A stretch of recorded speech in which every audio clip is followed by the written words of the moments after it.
La historia está llena de secretos. Reyes, papas, conquistadores se han llevado a la tumba verdades y mentiras que han quedado enterrados en el tiempo, cuidadosamente camuflados por siglos de tradición y poder. Secretos que sus dueños nunca querrían que vieran la luz del día. Pero aunque los labios de sus protagonistas han quedado sellados para siempre, estos secretos esperan en la sombra a ser descubiertos.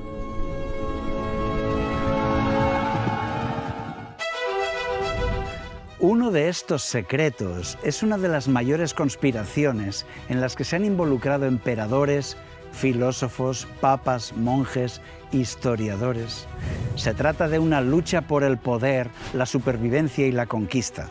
No para obtener riquezas en este caso, sino para someter las conciencias, para doblegar la voluntad de los hombres. Una historia a través de siglos de intrigas, manipulación de documentos, concilios, edictos, para perseguir y silenciar a todos aquellos que descubrían la verdad, para minar y silenciar a aquellos que querían seguir su conciencia. El sábado bíblico pasó a ser el centro de una controversia que aún hoy continúa. ¿Por qué un día de la semana se convirtió en un tema de conflicto milenario? Acompáñanos a recomponer un rompecabezas que nos llevará a través de siglos.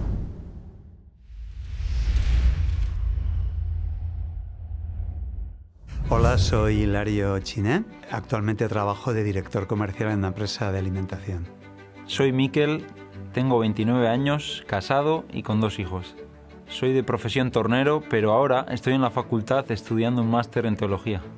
Mi nombre es María Dolores Prieto, me dedico hace más de 25 años a asesoría matrimonial y a cursos prematrimoniales, estudios bíblicos, terapias. Indudablemente mi familia era una familia católica. Tampoco no era una familia de los que practicaban el catolicismo, porque allí la que más que practicaba era mi abuela, que iba pues, cada cierto tiempo a la iglesia y rezaba el rosario todos los días. Punto. Pero sí había una moral en mi casa, sí había un te tienes que comportar bien. Es interesante ver que al estudiar la Biblia, que no el catecismo, pero la Biblia en su profundidad y tal cual fue escrito, descubres cosas que no esperaba. Los primeros cristianos no se consideraban parte separada del pueblo de Israel, no se pensaban que se estaban desligando del pueblo de Israel, sino que al contrario entendían que en ellos se cumplía todas las profecías que Dios les había dado a los primeros padres.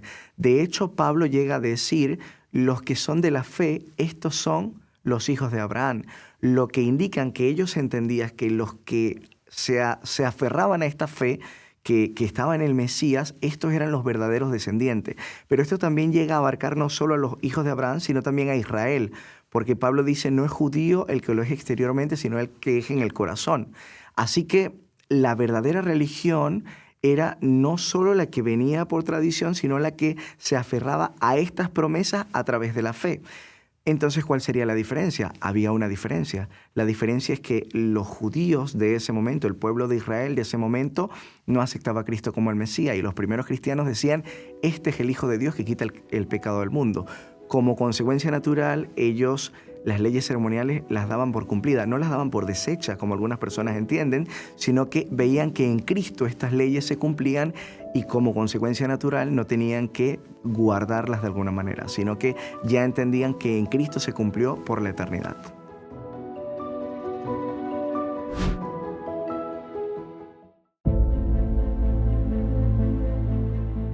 Cuando Pablo comparece ante el rey Agripa, declara que su única falta es creer en la promesa hecha a los hebreos. En Hechos 26, 6 y 7 dice, «Y ahora por la esperanza de la promesa que Dios hizo a nuestros padres soy llamado a juicio, promesa cuyo cumplimiento esperan que han de alcanzar nuestras 12 tribus, sirviendo constantemente a Dios de día y de noche. Por esta esperanza, oh rey Agripa, soy acusado por los judíos. Y en el versículo 22 añade, no diciendo nada fuera de las cosas que los profetas y Moisés dijeron que habían de suceder. Así que Pablo se consideraba un verdadero depositario de la religión judía.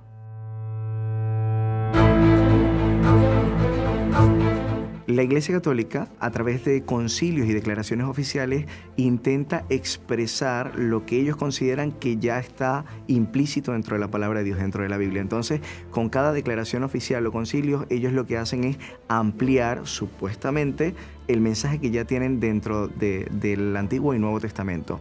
La Iglesia dice de sí misma que recibe de Cristo mismo la autoridad para establecer dogmas y tiene la capacidad de obligar al pueblo a adherirse a estos dogmas. El magisterio de la Iglesia ejerce plenamente la autoridad que tiene de Cristo cuando define dogmas. Catecismo artículo 83, tradición apostólica y tradiciones eclesiales.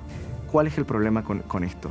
Que hay un versículo en Isaías capítulo 8, versículo 20, dice, a la ley y al testimonio, si no le hablaren conforme a esto es que no les ha amanecido. O sea, si lo que yo estoy diciendo no está de acuerdo con la profecía antigua o si de alguna manera contradice el escrito anterior, evidentemente no es palabra de Dios. Entonces, nosotros hemos podido ver en algunos concilios, algunas declaraciones, que hay afirmaciones que contradicen el texto bíblico. Entonces, este sería un gran problema. Una característica de la Iglesia Católica es que mezcla la Biblia con la tradición. Y la tradición no solo de la tradición de los padres de la Iglesia, sino que sabemos que la Iglesia Católica ha sido una mezcla de todas las tradiciones religiosas de todos los tiempos. Hay influencia de Babilonia, Medo-Persia, Grecia, Roma y todo lo demás. Y esto evidentemente modifica la creencia, modifica la religión. Y esto también muestra que parte de la enseñanza que se tiene como la adoración del día domingo viene de esta herencia religiosa. Yo lo descubrí estudiando la Biblia. Yo recuerdo que había sido una persona muy instruida. Yo fui instruida por mi madre para la comunión. Yo no esperaba encontrar que fuera el sábado y no el domingo, porque la mayoría nos ha enseñado que es el domingo. Hace un tiempo comencé a estudiar algunos escritos de los llamados padres de la Iglesia. En concreto, las afirmaciones que hacen acerca del domingo como día de descanso para los cristianos. Para muchas iglesias cristianas estas citas son muy importantes porque consideran que complementan a la Biblia o que demuestran que los primeros cristianos guardaban el domingo. Por ejemplo, una de las citas más importantes que se suelen utilizar es la de Justino Mártir. Y en el día del sol todos nos juntamos, parte porque es el primer día en que Dios, haciendo volver la luz y la materia, creó el mundo, y también porque en ese día Jesucristo nuestro Salvador resucitó de entre los muertos. Justino Mártir, Primera Apología, capítulo 67. Al analizar los textos antiguos descubrimos que muchas citas que hoy se usan para justificar el domingo, en realidad fueron añadidas mucho después. Tomemos a Justino Mártir. Su famosa mención al día del sol rompe, por ejemplo, totalmente con su estilo narrativo. Además, es revelador que otros autores de la época, que citaban a Justino Mártir, constantemente ignoran este fragmento. Si en el año 150 ya existiera una descripción tan clara del culto dominical como la que hace Justino Mártir, habría sido el arma principal de Roma contra los llamados judaizantes, los que guardaban el sábado. Así que si no usaron esta cita sobre el culto en el día del sol, significa que muy probablemente esta frase en realidad no estaba en los manuscritos originales. Justino, en su diálogo con Trifón, menciona que los cristianos no guardaban el sábado como lo hacían los judíos. Entonces, como es un poco ambigua esta información, han dicho entonces ¿qué hacían los cristianos? No guardaban el sábado, pero no es lo que quiere decir Justino. Justino dice que no lo hacían exactamente igual que como lo hacían los judíos, evidentemente porque los judíos tenían miles de tradiciones, miles de cosas, y los cristianos guardaban el sábado, como lo dice el Nuevo Testamento, con la intención correcta, con el corazón. Algo que deberíamos agregar es las interpolaciones. ¿Qué es una interpolación? Un añadido, una modificación, una redirección de un texto. Y es cierto que en Justino Mártir, por ejemplo, en la Iglesia utiliza a Justino Mártir, como era uno de los primeros padres de la Iglesia, para decir que ya se guardaba el día domingo como día de adoración. Se han descubierto muchas interpolaciones en los escritos de los padres de la Iglesia. Estos textos añadidos, que no escribieron los autores originales, sino que se añadieron después, pueden ser errores menores por copiar a mano estos textos. Pero en otros casos los textos se modificaron de forma intencional para que se ajustaran a las creencias dominantes de su tiempo.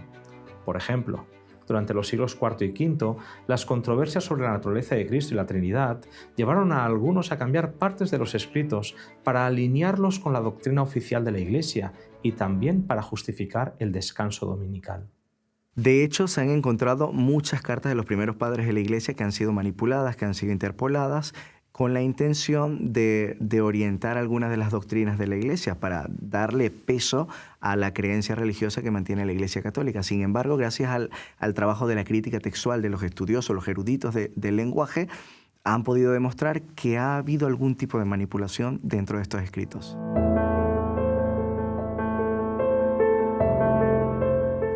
Lactancio, en el siglo IV, sostenía que el sábado era un decreto divino vinculado a la creación misma. Para él, el séptimo día no era una costumbre pasajera, sino el símbolo del descanso eterno que Dios prometió a todas las generaciones de su pueblo.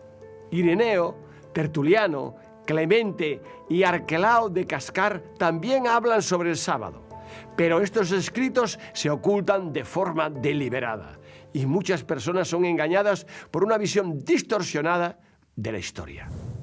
El séptimo vino cuando Dios al fin de sus obras reposó, decretando lo sagrado para los gozos de las edades venideras. Lactancio, poema sobre el Génesis. En el día del Señor cada uno de nosotros, cristianos, guardamos el sábado, meditamos en la ley y nos regocijamos en las obras de Dios. Ireneo, Testimonio de los Padres, páginas 44 o 52. Él, Cristo, imparte al día sábado una santidad adicional por su propia acción benéfica, porque Él proveyó para este día salvaguardias divinas. Tertuliano, contra Marción, libro 4. Pero nosotros que portamos la carne necesitamos reposo. Por lo tanto, el séptimo día es proclamado un reposo, preocupado por los males, preparándonos para el día final, nuestro verdadero reposo. Clemente, Misceláneas, libro 4, capítulo 16. Otra vez, en cuanto a la aseveración de que el sábado ha sido abolido, negamos claramente que haya sido abolido, porque él mismo era también señor del sábado. Arquelao de Cascar, Disputa con Manes, sección 42. Tradicionalmente se nos ha dicho que Jesús y los apóstoles fueron los que establecieron el cambio de sábado a domingo. Dicen que los primeros cristianos habían adoptado el domingo desde la resurrección de Cristo, ya que ésta sucedió al día siguiente del sábado, en domingo. He notado que la gente cree y está convencida de que los primeros cristianos guardaron el domingo. Por supuesto, para celebrar la resurrección de Jesús. Y posiblemente hubo algún cristiano en el principio que pudo haber comprendido eso. Pero la Biblia está llena de ejemplos de que los primeros cristianos se reunían, iban a orillas del río en sábado para poder debatir y para poderse reunir y para poder fortalecer su fe. Tenía un amigo que era testigo de Jehová y él constantemente me cuestionaba por qué tenía que guardar el sábado. Él me argumentaba que el sábado, ya después de que Cristo murió, ya había perdido su vigencia y no había que guardarlo, que era algo para los judíos. Sin embargo, yo en la Biblia veo que el sábado es anterior a los judíos. Dios, cuando creó al ser humano, descansó en sábado, lo santificó e hizo de él un día especial. Y el sábado lo encontramos mucho antes de que existan los judíos. Sí me he encontrado con personas protestantes que guardaban el domingo. Mire, usted no conoce la Biblia, usted no sabe, porque era la entrada de ellos, ¿no? Y yo decía, mire, si ustedes conocen la Biblia, pues por supuesto, de tapa a tapa, ¿y ustedes guardan la ley? Y decía, pues por supuesto que guardamos los leyes, pero la ley de los 10 mandamientos. Sí, nosotros guardamos los 10 mandamientos. Y decía, ¿y ustedes guardan el sábado? ¿Qué es eso? ¿Cómo que el sábado no? Eso es del Antiguo Testamento, eso no se tiene que cumplir. Y ahí es donde yo decía, mire, yo solamente quiero decir una cosa. Quiero que me busque primero de Juan capítulo 2, versículo 4 y que me diga lo que pone ahí. Léamelo y a partir de ahí usted y yo hablamos. Y claro, cuando leían ese versículo, la persona que me conoce guarda mis mandamientos, pero el que dice que me conoce y no guarda mis mandamientos es un mentiroso, pues enseguida me saltaban. ¿Me estás llamando mentirosa? Y digo, no, perdón, líbreme Dios. Yo no te estoy llamando mentirosa, pero la palabra de Dios sí que te lo está diciendo. El argumento es que se ha hecho toda la vida.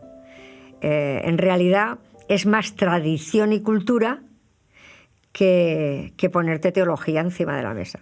O sea, teología ninguna.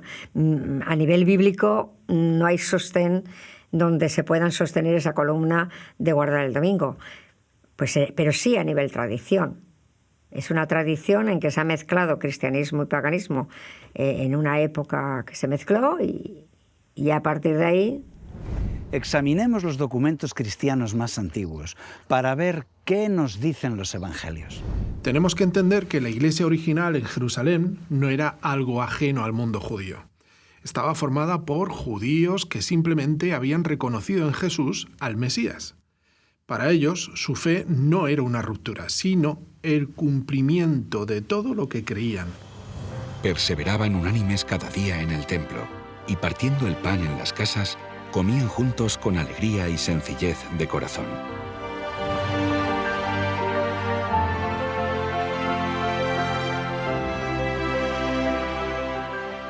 Santiago, durante el Concilio de Jerusalén que aparece en Hechos 15, defendió la idea de que los gentiles convertidos no necesitaban seguir todas las leyes ceremoniales judías, pero enfatizó la importancia de ciertos principios básicos como la abstención de alimentos sacrificados a ídolos y de sangre.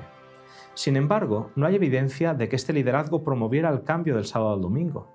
De hecho, los registros históricos muestran que los cristianos en Jerusalén continuaron observando el sábado durante varios siglos. En Mateo capítulo 24, versículo 30, Jesús dice: procurad que rogad que vuestra huida no sea en día de reposo ni en invierno. Lo que indica que de alguna manera Jesús esperaba que cuando viniera la destrucción de Jerusalén, que ocurre 40 años después de su ascensión, el pueblo de Dios continuara guardando el día sábado. Esto es interesante porque Eusebio de Cesarea relata, apelando a esta profecía de Mateo capítulo 24, que el pueblo de Dios, que los cristianos no perecieron, porque cuando vieron a la ciudad rodeada de ejércitos, algunos recordaron la profecía y huyeron, lo que indica que en el año 70 las comunidades cristianas eran guardadoras del día de reposo del Señor, del Éxodo capítulo 20.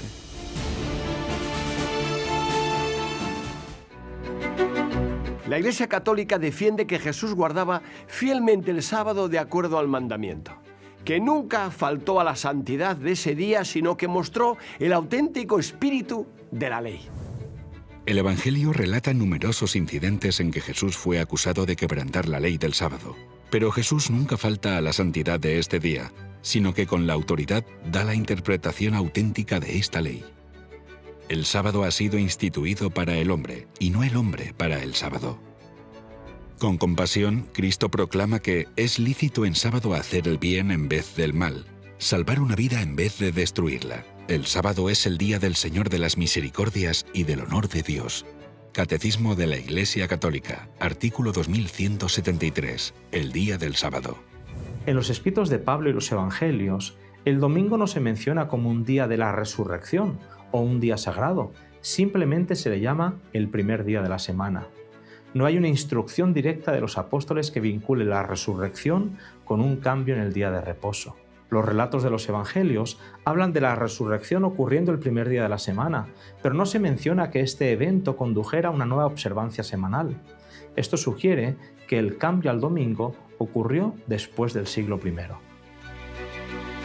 Hay algunas personas que dicen que Pablo, por ejemplo, solo se congregaba los sábados en las sinagogas y no tenía nada que ver con los gentiles. Sin embargo, en Hechos capítulo 13 hay una pequeña historia que relata que los gentiles llegaron en sábado a hablar con Pablo y le dice: oye, queremos que nos predique. Y él dice: bueno, ahora estoy ocupado, pero el siguiente sábado me reuniré con vosotros.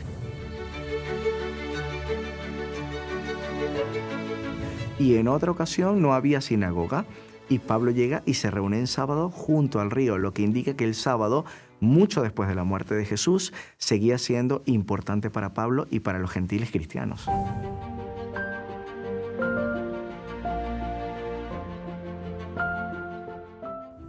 Los evangelios muestran que la iglesia primitiva de Jerusalén se mantuvo fiel a sus raíces. Para ellos, seguir a Jesús no significaba abandonar la fe de sus padres, sino vivir su cumplimiento.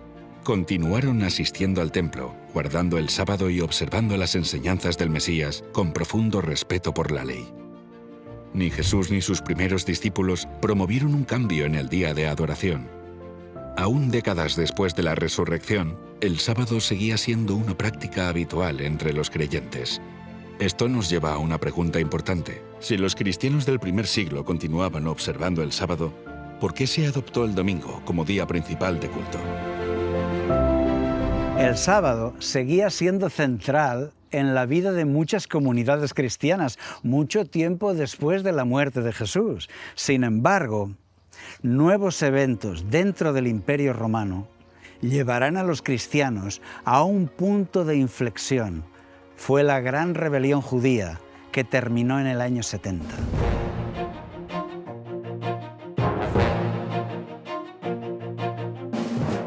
La tensión estalló en varias ocasiones. La gran rebelión judía del año 70 terminó con la destrucción del Templo de Jerusalén. Décadas más tarde, otra revuelta, la de Bar Kokhba, en el 165 después de Cristo, fue aplastada con dureza. Los romanos tenían recelos de los judíos. Exigían que todos aceptaran al emperador y a los dioses del imperio. Pero los judíos se negaban. Su fe solo les permitía adorar al Dios de Israel, y para Roma esto era una señal de rebeldía.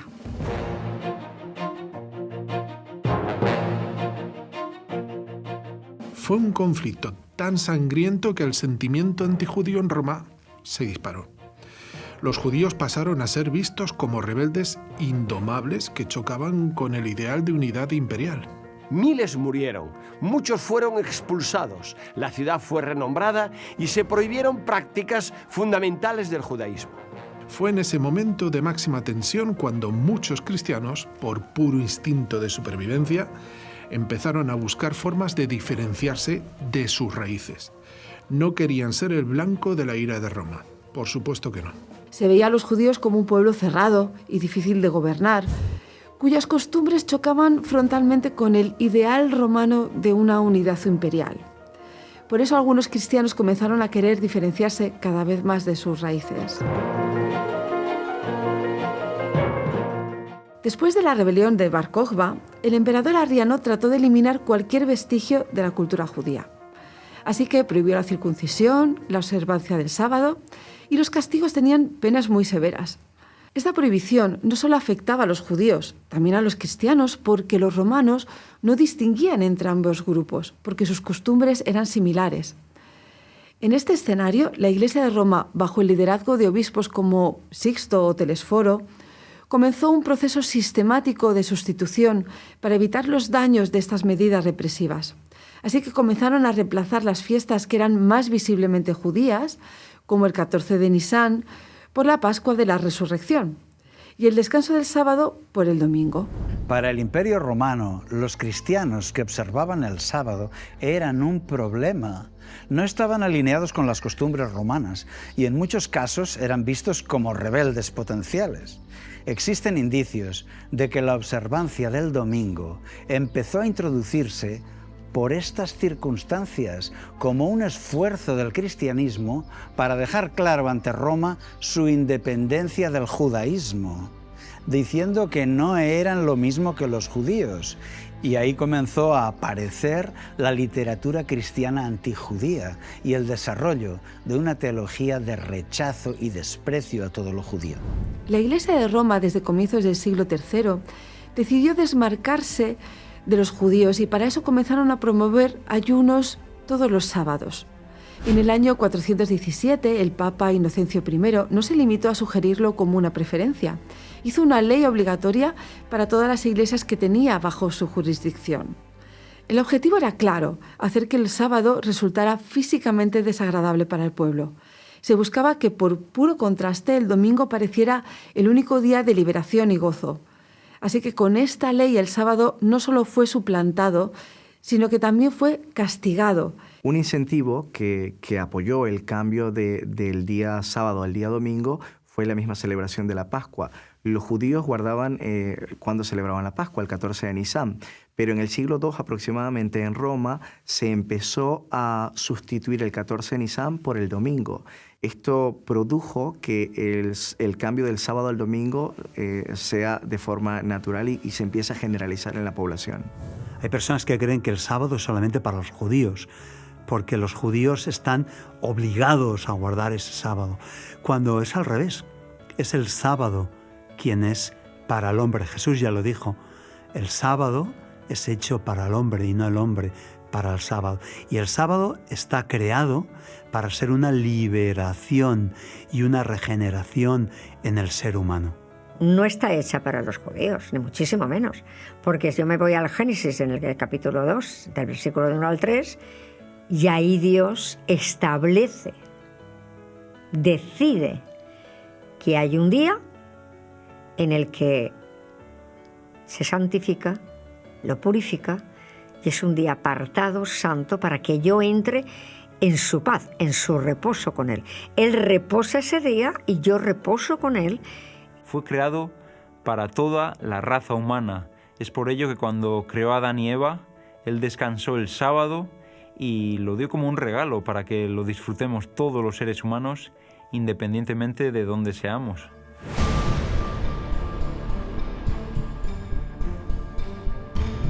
Aunque las persecuciones contra los cristianos habían comenzado ya en el siglo I, fue a partir del siglo III cuando se intensificaron y se generalizaron en todo el imperio.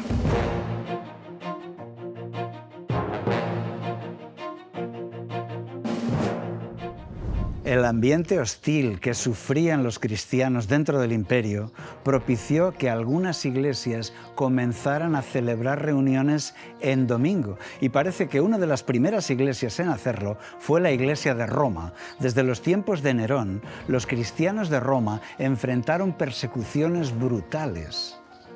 Se les acusó de provocar incendios, de desafiar a los dioses del imperio, de deslealtad, canibalismo, incesto.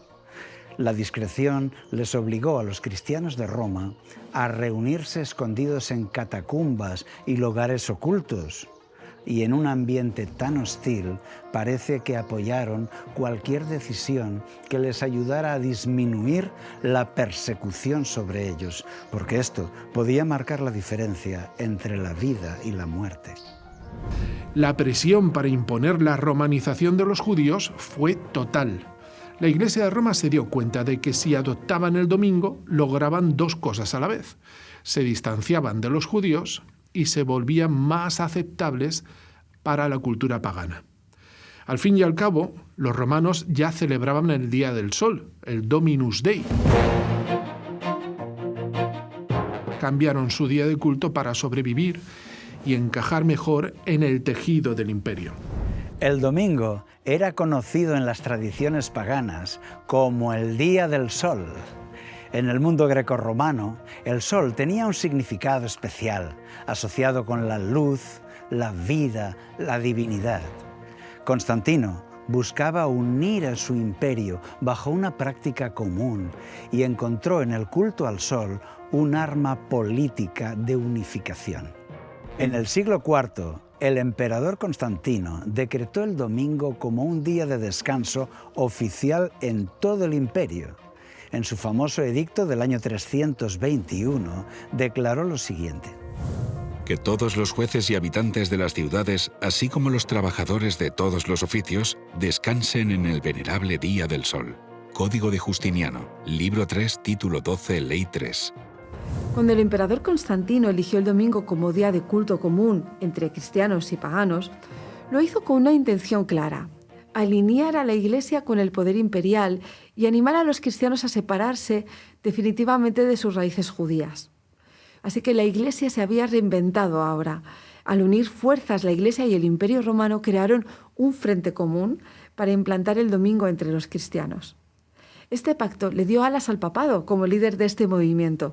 Le ayudó a centralizar su poder, algo que sin duda ha definido la historia de Occidente.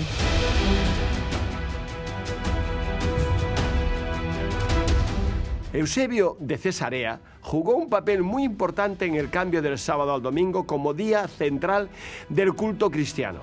Constantino quería unir a cristianos y paganos bajo la figura del dios Sol y el culto al domingo, que era considerado el día del Sol. Esto coincide con la asociación de los cristianos que consideraban a Jesús como el sol de justicia. Y el domingo, en lugar de llamarse Día del Sol, pasó entonces a llamarse Día del Señor. Bueno, he visto muchísimas veces en las iglesias católicas el símbolo del sol.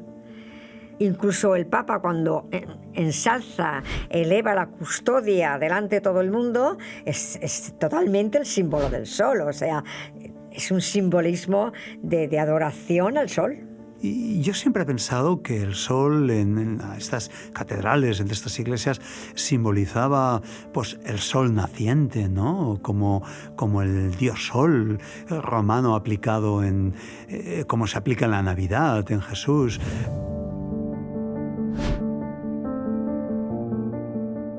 Eusebio fue una figura muy destacada del Concilio de Nicea, que se celebró en el año 325.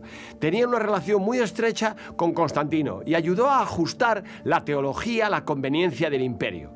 Por ejemplo, no le gustaba la interpretación de Papías sobre el reino de Dios. Papías creía que habría un milenio después de la resurrección de los muertos, pero Eusebio lo ridiculizó. Su concepción del reino de Dios era demasiado física, demasiado judía. Eusebio consideraba que no debíamos esperar un nuevo reino porque ya se disfrutaba de él, ya que el emperador era bueno. Cuando se celebra el Concilio de Nicea, Constantino no era aún cristiano de manera oficial, pero actuaba como si fuera el cabeza de la Iglesia cristiana, y Eusebio de Cesarea actuó como teólogo a su servicio. Eusebio justifica el cambio del sábado al domingo cuando escribe esto. La palabra por el nuevo pacto trasladó y transfirió la fiesta del sábado a la luz matutina y nos dio el símbolo del verdadero reposo, o sea, el salvífico día del Señor, habiendo realizado una obra superior a la de la creación en 6 días. Y todas las cosas que era el deber hacer en el sábado, estas las hemos transferido al día del Señor, como las más apropiadas que le corresponden. Eusebio escribe con intencionalidad. Primero dice que el cambio del sábado al domingo fue establecido por Cristo mismo, pero después se destapa cuando dice: nosotros lo hemos transferido al día del Señor. Es decir, no fue Cristo directamente, sino ellos, Eusebio y tal vez Silvestre, los impulsores de este cambio. Además, menciona la luz matutina. Esto apunta a una conexión con el culto solar. Tiene una intención clara de facilitar el sincretismo, unir la figura de Jesús con la imagen del sol para facilitar la transición entre paganismo y cristianismo. Eusebio de Cesarea, en su libro Historia Eclesiástica, menciona la práctica de reunirse en domingo. Sin embargo, afirma que esta práctica no estaba respaldada, no era un mandamiento dentro de la Escritura. Eusebio tenía una clara tendencia a moldear el material que había heredado. Lo reorganizaba o lo reescribía sutilmente para respaldar la agenda teológica y política de Constantino. Incluso hay debate entre los expertos sobre la autenticidad de algunas citas de los padres de la Iglesia que aparecen en su historia eclesiástica. Sabemos que hay interpolaciones en los padres de la Iglesia, y la edad de oro de las interpolaciones es el siglo IV, precisamente la época en la que vivió Eusebio. De hecho, hay investigadores que sugieren que Eusebio pudo haber interpolado o alterado fragmentos de autores como Clemente de Alejandría o Ignacio de Antioquía y otros documentos cristianos tempranos. Eusebio fue selectivo, y eso significa que pudo haber omitido, ajustado o alterado citas de los padres de la Iglesia para reforzar su narrativa oficial, la de una Iglesia romana unida, desligada de sus raíces hebreas y completamente alineada con el emperador. Cuando los manuscritos de los padres de la Iglesia eran copiados, no eran copiados por personas neutrales normalmente. Algunas personas intentaban cambiar, agregar, pulir, con buenas intenciones probablemente, los textos, porque estos textos, estos manuscritos, eran una herramienta de combate teológico. Y evidentemente tenemos pruebas históricas y gramaticales que Eusebio utilizaba esta herramienta también. Eusebio trabajó en la biblioteca de Cesarea, heredada del gran Orígenes y desarrollada por Pánfilo. Esta biblioteca era un centro editorial altamente organizado. Contaba con copistas profesionales y con una colección muy cuidada y conservada. Cuando el emperador Constantino solicitó copias de las Escrituras para sus nuevas iglesias, recurrió a Eusebio y a los recursos de Cesarea. Allí se consolidó el formato de códice en lugar del rollo de papiro. El códice, como los libros actuales, era más duradero y facilitaba mucho la consulta rápida de los textos, porque puede abrirse por cualquier parte fácilmente. Desde allí, Eusebio escribió y seleccionó e interpretó los textos y la historia cristiana. No era un mero copista, sino un autor que organizó y dio forma al cristianismo que convenía al Imperio Romano. ¿Pudo ser Eusebio de Cesarea el que manipuló los textos de los padres de la Iglesia? ¿Puede ser él el responsable de dar forma a un nuevo día de culto que eliminara el sábado de la Biblia y promoviera el nuevo día de descanso decretado por el emperador, el domingo? La Iglesia, a partir del siglo IV, más o menos, empieza a unirse con la religión oficial en la figura de Eusebio y Constantino, así que empiezan a utilizar los textos de los primeros padres de la Iglesia, a manipularlos, a maquillarlos un poco, a tratar de que digan lo que no quieren decir, porque es cierto que las disputas del siglo IV eran muy complicadas y tal vez los padres de la Iglesia tenían comentarios muy simples, entonces algunos trataron de aclararlo, añadirles, mejorarlo, y esto generó muchas complicaciones. Antes de Eusebio y Constantino existían muchas versiones del cristianismo y eran voces que competían. Pero para el nuevo imperio, esa diversidad era una amenaza. Eusebio se vendió a sí mismo como el único capaz de aclarar este caos que amenazaba el orden. Hizo un trabajo de ingeniería documental. Usó la biblioteca de Cesarea para ganar una guerra ideológica y tuvo éxito porque contaba con el patrocinio imperial de Constantino. Le dio una ventaja financiera que ningún otro grupo podía igualar. La versión de la historia cristiana que mayormente hemos recibido es la que Eusebio limpió, ordenó y empaquetó en un formato atractivo para complacer a su patrón, que era el emperador. No olvidemos que siempre la historia la escriben aquellos que vencen o que tienen el dinero para hacerlo. Eusebio de Cesarea fue el actor principal de la transición de un cristianismo plural a un nuevo cristianismo oficial dictado por el emperador.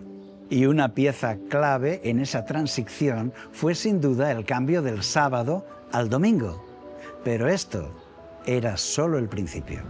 La presión por imponer el domingo en vez del sábado no terminó con Constantino, sino hasta el concilio de la Odisea en el 364, en el Canon 29 se habla acerca de esto. Se menciona que los cristianos no deben judaizar. Se utiliza esta expresión para los que guardaban el sábado. Y dicen, si se encuentra algún cristiano judaizando, entonces será separado de Cristo. ¿Por qué dice esto? Porque en ese momento había cristianos que guardaban el día sábado como día del Señor. Los cristianos no deben judaizar descansando en sábado, sino que deben trabajar ese día y honrar el domingo como día del Señor. El decreto aprobado en el concilio de la Odisea no solo reafirmó el domingo como día oficial de culto, sino que también era una condena explícita para los que seguían guardando el sábado. De hecho, se les declaraba anatemas. No se trataba solamente de una preferencia teológica, era una decisión política, una forma de romper con las raíces hebreas de la fe cristiana y consolidar una nueva identidad para la Iglesia dentro del imperio. Bajo la excusa de perseguir un bien superior, se sacrificó la verdad, no por un mandato de Cristo, no por una enseñanza apostólica, sino por conveniencia política y por control. En este contexto, Eusebio, más que un cronista, se presenta como el arquitecto de una nueva narrativa hecha a medida del poder. Sus escritos revelan una pluma que selecciona, enfatiza y decide. Eusebio ¿pudo manipular también citas sobre el sábado? No podemos afirmarlo con seguridad, pero tenía los medios para hacerlo y los motivos también. Y su conciencia no se lo impedía.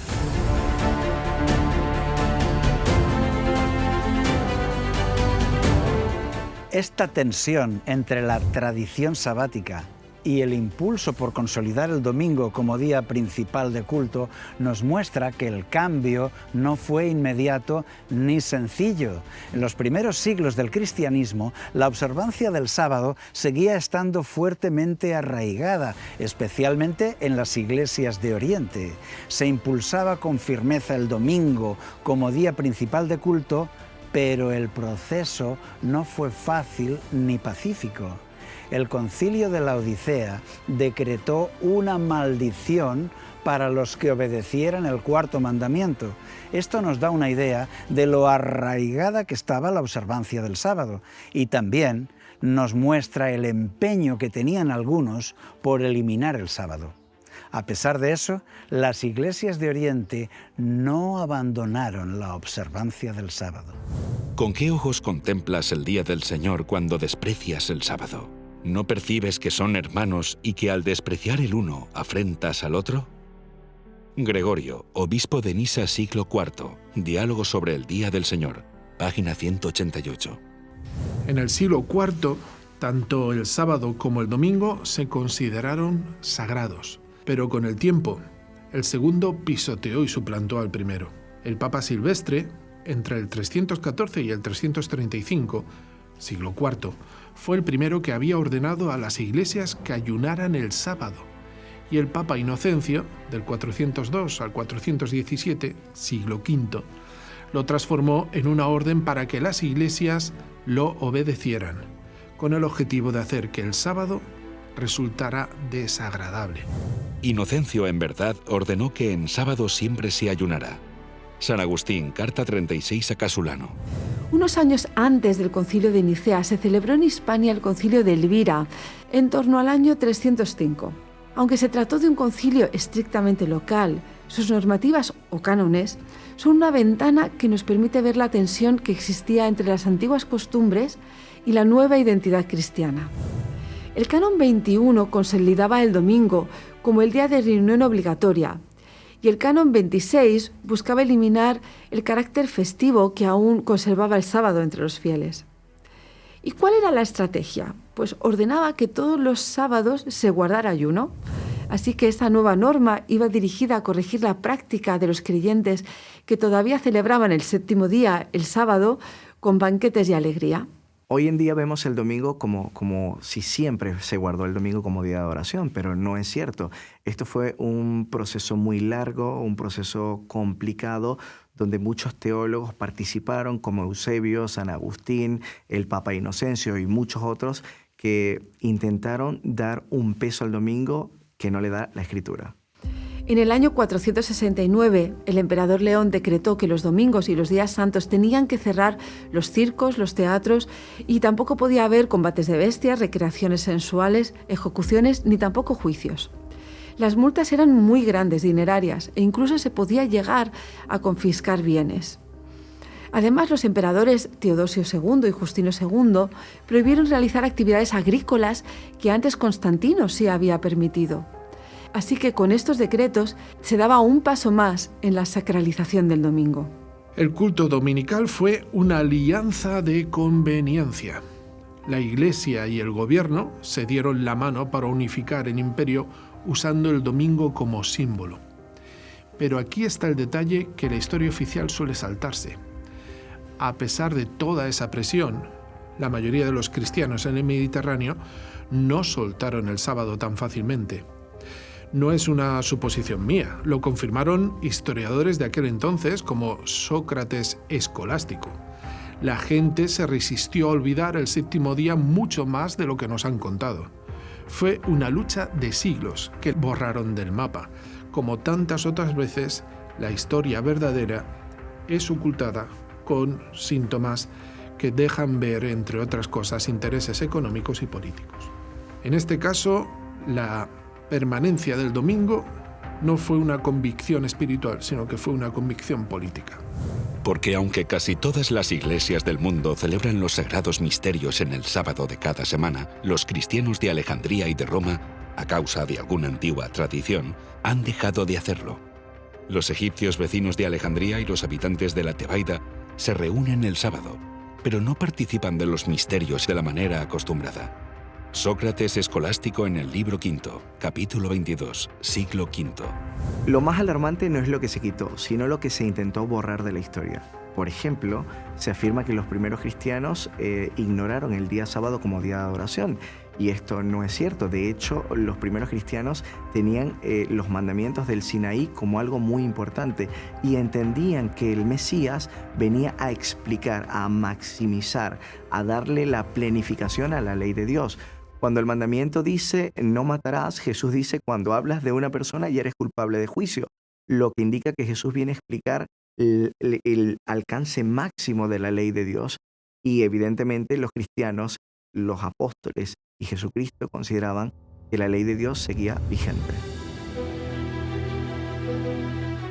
Los primeros cristianos defendían la vigencia de todos los mandamientos. Así que el cuarto mandamiento, el que ordena guardar el sábado, también seguía en vigor. Fue solo con el paso del tiempo y bajo la influencia de Roma que esa verdad fue progresivamente sustituida por una tradición humana. A lo largo de los siglos, una red de poder eclesiástico y político trabajó no solo para imponer nuevas costumbres, sino para reescribir la historia misma. Documentos fueron modificados, testimonios de los padres de la Iglesia manipulados o censurados para favorecer el domingo como día de culto para todos los cristianos y suprimir el sábado bíblico, al tiempo que todo vestigio de disidencia era cuidadosamente suprimido. Esta no solo fue una controversia teológica, sino una batalla por el alma, una lucha que se ha extendido en el tiempo hasta nuestros días. Los siglos que siguieron estuvieron marcados por la lucha de los que ostentaban el poder en contra de los que querían mantenerse fieles a los mandamientos de Dios y mantener la pureza de los primeros cristianos. La pregunta no es solo qué día guardamos, sino a quién obedecemos. ¿Dónde está nuestra lealtad?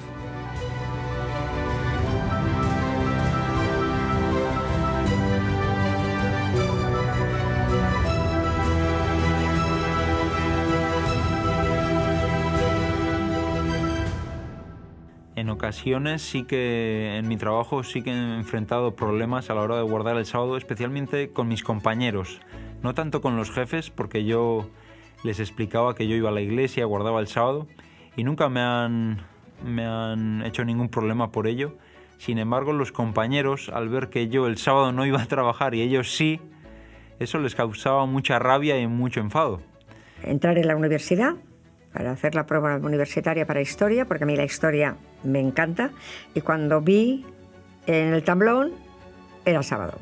Me fui a hablar con el decano y yo le dije, mire, por favor, yo soy adventista del séptimo día, vengo para ver si usted puede cambiarme el día, porque yo no puedo presentarme en sábado a hacer el examen, porque es una cuestión de conciencia, o sea, y la ley me ampara. Se puso de pie, empezó a gritarme y a decirme, ¿pero usted quién es para decirle a toda una universidad que tenga que parar de usted para hacerle un día especial para usted? ¿Qué se ha creído usted que es? Y me dijo, bueno, ya le avisaremos y ya le diremos si lo aceptamos, si no lo aceptamos. Esto es una cuestión que yo tengo que hablarla con mi equipo. Y bueno, me comunicaron que sí, que me habían aceptado. Me presenté. Y cuando voy a ver las listas me veo desaprobada. Yo digo, yo quiero ver mi examen y quiero saber por qué ustedes me han suspendido, porque yo le he relatado desde el principio hasta el final todo el tema, el temario me lo sabía muy bien. Dice, esto no tiene nada que ver con el tema. Usted no va a entrar a la universidad. Ha cometido 2 faltas de ortografía y usted no entra a la universidad. Y ahí me quedé. Fui a estudiar secretariado, después administrativo, no tuve nunca ningún problema en el sábado, después hice enfermería, así es que a partir de ahí todas las cosas me fluyeron bastante bien.